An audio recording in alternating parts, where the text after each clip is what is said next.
팔자 필러 하러 오는 분들이 원하는 거는 내가 젊어 보이고 싶다, 어려 보이고 싶다, 예뻐 보이고 싶다, 남자답게 보이고 싶다 라는 생각을 갖는 것 같아요. 결론부터 말씀드리고 갈게요. 팔자 주름에 제발 필러 좀 하지 마세요. 그게 제가 좀 드리고 싶은 얘기예요. 저는 그 디자인 정말 마음에 안 들어요. 왜 마음에 안 드냐? 이렇게 되니까 그게 맞냐 이거죠. 그게 어울리냐 이거고. 그걸 과연 우리가 써야 되나? 자, 팔자 주름 고민인 분들 지금부터 한번 잘 보세요.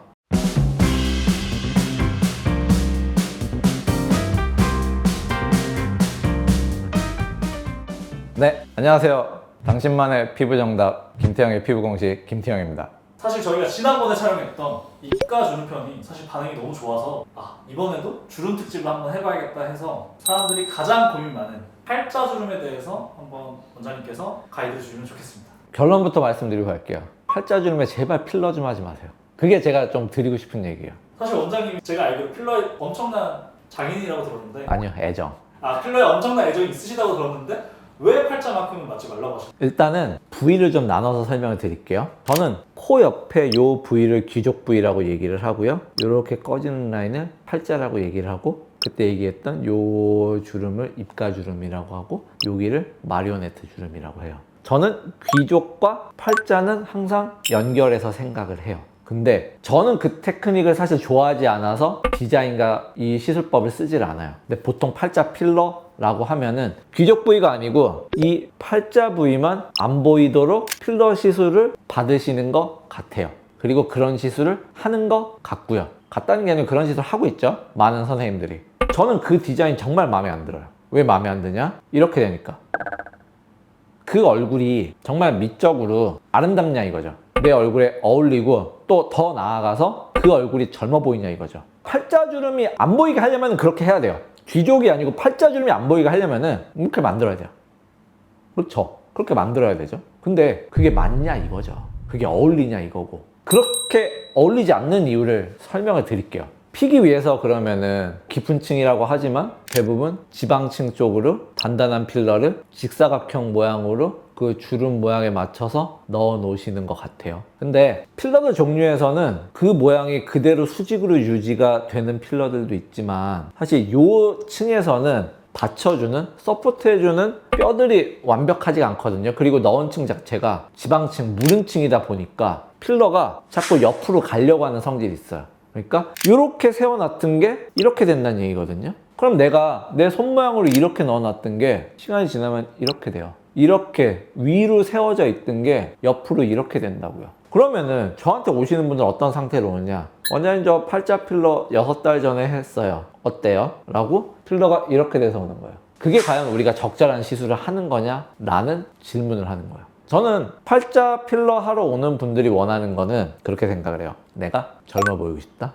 어려 보이고 싶다, 예뻐 보이고 싶다, 남자답게 보이고 싶다. 결국 내가 어릴 때는 이 주름이 별로 없었는데 나이 들면서 이 주름이 생겼으니까 이걸 없애면은 옛날 얼굴처럼 보이지 않을까? 라는 생각을 갖는 것 같아요. 근데 혹시 집에 애기들 있나요? 애기들 한번 보세요. 1살, 2살, 3살 애기들 다 팔자 주름 있어요? 그게 주름 이어서 애기들이 팔자 주름이 있을까요? 우리가 갖고 있는 팔자 주름은 다르죠. 애기들은 여기 볼이 통통하니까 여기가 볼륨이 많으니까 상대적으로 이게 꺼져 보이는 거죠. 웃으면 그게 더 보이는 거고, 이쪽 볼륨이 좋으니까 이게 그런 거예요. 이 얘기를 왜 드렸냐면은 팔자 필러 할 때는 인접 부위를 항상 잘 봐야 돼요. 이게 꺼진 건지 아니면은 여기 요 지방층이 있어요. 이게 두드러져서 이게 꺼져 보이는 건 아닌지, 이게 두드러져서 가지고 이게 꺼져 보인다고 하면은, 예를 들어 볼 꺼짐이 있어서 팔자가 꺼져 보인다고 하면은 꺼진 부위를 채워줘야 되고 두드러진 부위를 덜 두드러 보이게 만들어야겠죠. 근데 우린 자꾸 이것만 갖고 따라가는 거예요. 왜냐, 내 눈엔 이것만 먼저 들어왔으니까.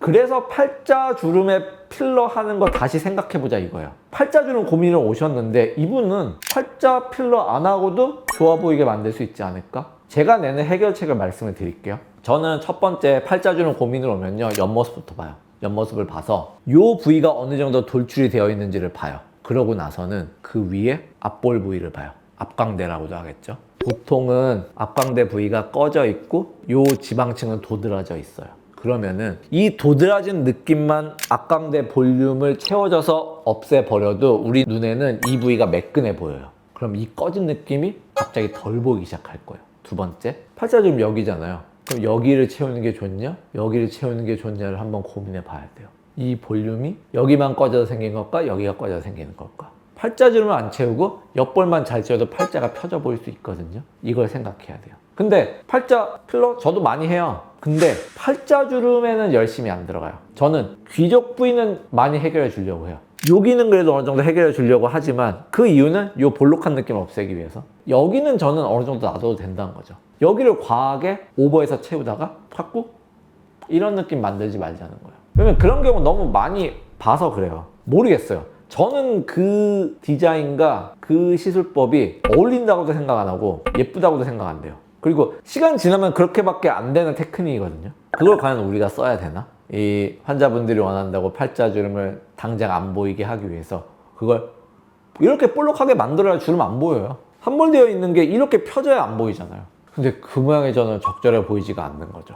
그러니까 팔자주름 고민을 왔을 때 팔자 필러만 생각할 게 아니고 다른 거부터 좀 먼저 보자 이 얘기죠. 원장님 이걸 들었을 때 확실히 팔자보다 주변을 해결하는 게 먼저라는 생각이 드는데 그럼 원장님 예를 들어서 볼 부위가 과도하게 처져서 생기는 팔자는 리프팅으로도 좀 해결이 될 수 있을까요? 그건 쉽게 판단돼요. 어떻게 판단되냐 보면은 그냥 당겨봐요. 당겨가지고 내가 만족스러운 얼굴이 나온다. 그럼 리프팅만 하면 돼요. 근데 뭐가 문제냐면은 보통은 다 겹쳐 있어요. 노화 과정에 하나만 나타나는 거 아니에요. 우리는 정답 얻고 싶잖아요. 정답이라는 건 하나만 찾고 싶은 거예요. 근데 우리 얼굴은 하나의 과정만 나타나는 게 아니에요. 노화라는 게.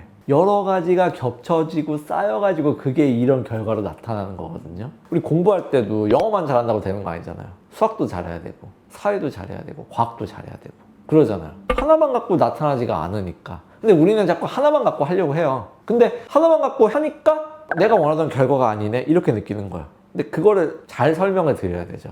저는 보통 그렇게 설명드려요. 팔자주름 와가지고 원장님 리프팅 하고 싶은데요?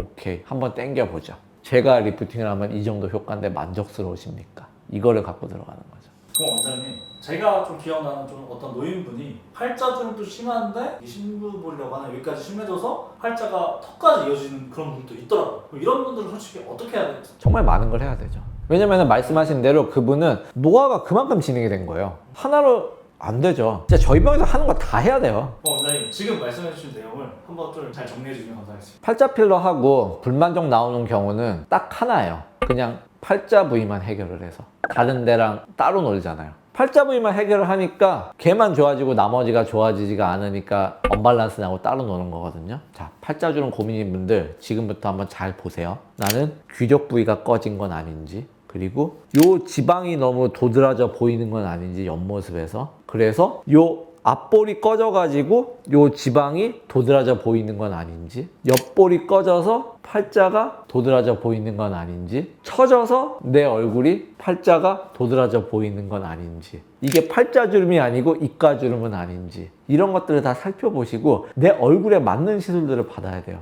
나는 팔자주름 보이니까 팔자주름을 해결하면 돼. 그러니까 불만족 나오는 거예요. 왜냐면 여러 가지가 복합적으로 나타나 있으니까 나한테 맞는 시술, 내 얼굴에 맞는 시술을 받아야 되는 거죠. 누구한테는 필러가 필요할 것이고, 누구한테는 리프팅이 필요할 것이고, 또 다른 것들이 필요할 것이고, 누구한테는 지방분해가 필요할 것이고, 누구한테는 제가 못하는 수술을 가셔야 돼요. 안면과상 필요할 때도 있어요. 그걸 적절하게 선택을 해야죠. 알겠습니다. 오늘 또 사실 너무 유익했던 시간이었던 것 같아서 보시는 분들한테 정말 큰 도움이 됐으면 좋겠습니다. 오늘도 좋은 내용 됐으면 좋겠습니다. 이상 김태형이었습니다. 감사합니다.